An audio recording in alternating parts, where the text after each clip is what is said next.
আসলে ডিম তো আমরা সবাই রান্না করতে পারি, এটার আবার ভিডিও দেওয়ার কি আছে? আসলে কথাটা সঠিক যে এক একজনের রান্না এক এক রকম। আসসালামু আলাইকুম ভাইয়া ও আপুরা, কাছের এবং দূরের, দেশ এবং দেশের বাইরের যে যেখান থেকে বসে আমার এই ভিডিওটা দেখছেন, আশা করি সবাই অনেক বেশি ভালো আছেন, সুস্থ আছেন, ইমানের সহিত আছেন। আমিও আলহামদুলিল্লাহ আল্লাহর রহমতে সবাইকে নিয়ে অনেক ভালো আছি। চলে আসলাম নতুন আর একটা ভিডিও নিয়ে, আশা করি সবার কাছেই ভালো লাগবে। আজকে এর ব্লগটা একটু অন্যরকমভাবে সাজিয়েছি। বৃষ্টির দিন, কত দিন যাবতই বৃষ্টি হচ্ছে। আমি দেখতেই পাচ্ছেন ডিমগুলোকে ভেজে নামিয়ে নিয়েছি। ওই কড়াইতেই আমি তেল দিয়ে দিয়েছি আর দিয়ে দিচ্ছি এখানে আদা রসুন বাটা, পেঁয়াজ বাটা, মরিচ বাটা, লাল মরিচের গুঁড়া আর হলুদ পাউডার, লবণ স্বাদ মতো দিয়ে মশলাটাকে একদম সুন্দর করে কষিয়ে নেব। আসলে মশলা কষানোর মধ্যেই অনেকটা তরকারি সুস্বাদু হয়। মশলা কষানো না হলে তরকারিটা কিন্তু ওরকম স্বাদ হয় না। তো আমি এবারে একদম সুন্দর করে তেল না ওঠা পর্যন্ত মশলাটাকে ভালো মতো কষিয়ে নেব। ভিডিওটা দেখতে দেখতে এই পর্যন্ত যারা চলে আসছেন, লাইক দিতে ভুলে গেছেন, একটা লাইক দিয়ে প্লিজ আমার এই ভিডিওটা কন্টিনিউ করবেন। আমার এই ভিডিওটার কোনো অংশে যদি কারো একটু ভালো লেগে থাকে, আমার এই ছোট্ট চ্যানেলটা সাবস্ক্রাইব করে নোটিফিকেশন বেল আইকন বাজিয়ে দিবেন, যাতে আমি কোনো ভিডিও আপলোড দিলে আপনি সাথে সাথে নোটিফিকেশন পেয়ে যান এবং আপনি আপনার সুবিধা মতো ভিডিওটা দেখে নিতে পারেন। ফেসবুক থেকে যারা দেখছেন পেজটাকে ফলো দিবেন। অলরেডি এই কাজগুলো যারা করেছেন তাদেরকে অসংখ্য অসংখ্য ধন্যবাদ। ভাইয়া ও আপুরা, ফেসবুক, ইউটিউব যে যেখান থেকে দেখছেন ভিডিওটা বেশি বেশি শেয়ার করার অনুরোধ রইল। তো আপনাদের একটা লাইক, একটা শেয়ার কিন্তু আমার জন্য অনেক কিছু। এখন আমি মশলাটাকে একদম সুন্দর মতো কষিয়ে নিচ্ছি।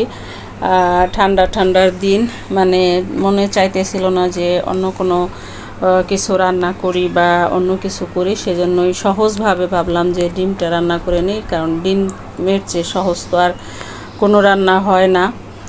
সেই সহজ রান্নাটাই করতেছি এবং সেটাই আপনাদের সাথে শেয়ার করতেছি।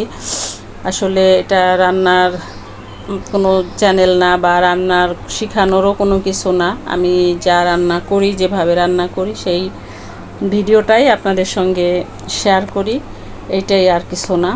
তো আমার মশলাটা কিন্তু এখনও কষানো হয় নাই, আমি কষিয়ে নিচ্ছি খুব ভালো মতো। আর আমার তরকারিটা লাল হয় না, কারণ এটা যে কাঁচামরিচের তরকারি, এই কারণে তরকারিটা কিন্তু লাল হয় না, একদম কেমন একটা কালার দেখা যায়।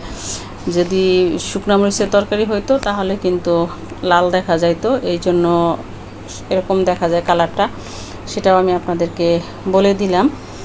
তো মশলাটা কষানো হয়ে গেছে, এখন আমি এখানে একটুখানি পানি অ্যাড করব, যেহেতু ডিম ভুনা, এখানে কোনো ঝোল ঝোল থাকবে না। জাস্ট হালকা একটু পানি দিয়ে ডিমটাকে দিয়ে দেব, দিয়ে আবারও নেড়ে মিশিয়ে আমি একটুক্ষণ জাল করে নেব। ডিম তো অলরেডি সিদ্ধ করাই আছে, এটাকে আর রান্না করে আরও কুক করার কোনো কিছু নাই।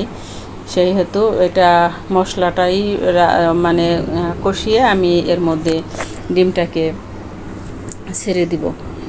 আর এত পরিমাণ কতদিন যাবৎ বৃষ্টি হইতেছে, যা বলার বাহিরে, মানে বেরই হওয়া যায় না বললেই চলে। একদম মানে অনেকটা দিন যাবতই এবছর মনে হয় বৃষ্টি বেশি হয়েছে। আর মানে গরমও আছে, কিন্তু বৃষ্টির নামলে ভালো লাগে, আবার অনেক সময় বৃষ্টির মধ্যে কাজ করতে ভালো লাগে না, এটাই হলো মেন কথা। তো যাই হোক, কথা বলতে বলতে আমি অনেকক্ষণ পর্যন্তই মশলাটা আপনাদের সামনে কষিয়ে নিলাম। মানে এই ডিমটার আসলই হলো মশলা কষানো। এই ডিম ভুনাটা আমার ছেলে খুব পছন্দ করে, এইভাবে ডিম ভুনা করে দিলে, আমার বড় ছেলে। তো আমি মশলাটা কষানো হয়ে গেছে, একটুখানি পানি দিয়ে আমি এখন ডিমটাকে আবারও নেড়ে নিচ্ছি। বলছিলাম আগে যে এটা রান্না অলরেডি করা, ডিম সেদ্ধ করা, এখন আর এটার মধ্যে কোনো কিছু পানি বা রান্না করার আর কোনো কিছু নাই, সেহেতু আমি একটুখানি পানি দিয়ে দেব। নামানোর আগে এক চিমটি ভাজা জিরার গুঁড়া দিয়ে আমি নামিয়ে নেব। আসলে এই সিজনে ধনিয়া পাতা তো অত অ্যাভেলেবেল পাওয়া যায় না, আর পাওয়া গেলেও সেগুলো পচা। আমি একদিন আনছিলাম, দেখলাম যে পচা পচা, সেই জন্য আর ধনিয়া পাতা আনার কথা বলি না। আর এই কারণে এই জিরার গুঁড়াটা ব্যবহার করি। এই যে ডিমের কালারটা এরকম হয়েছে, আমি জিরার গুঁড়া দিয়ে দিয়েছি। এবারে আমি নামিয়ে নেব। ডিমটা খাওয়ার জন্য রেডি। আমি আগেই বলেছিলাম ডিমটা রান্না করা বা ভিডিও করার কোনো কিছু নাই, দেখানোর কিছু নাই। আমি যেহেতু ব্লগিং চ্যানেল করি সেহেতু আমার ব্লগিং চ্যানেলের সাথে রান্নারও জাস্ট একটু অংশ আছে, এই আর কিছু না।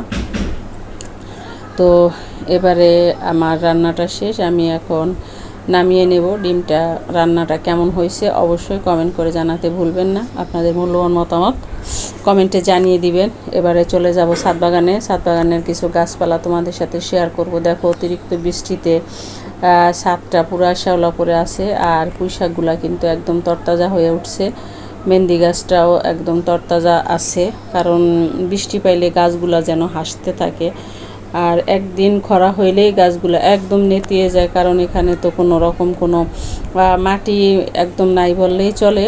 যেহেতু ছাদ বাগান বলে কথা, এখানে অতিরিক্ত মাটি দেওয়াও সম্ভব না, তাই এরকমের মধ্যেই দিতে হয়। আর এই যে দেখো আমার শখের মরিচ গাছে মরিচ হইতেছে, আলহামদুলিল্লাহ, শুকুর আলহামদুলিল্লাহ। আসলে নিজের হাতে লাগানো কোনো গাছে যদি ফল আসে সেটা দেখতে কিন্তু অনেক ভালো লাগে। খাওয়ার চেয়ে দেখায় আনন্দ বেশি, মানুষকে দেওয়ায় আনন্দ বেশি। আর এই যে আলু শাক কতবার কেটে কেটে মানুষকে দিয়ে দিয়েছি, আবার একটু বৃষ্টি পাইলেই যেন একদম ঘাসের মতো হইতে থাকে।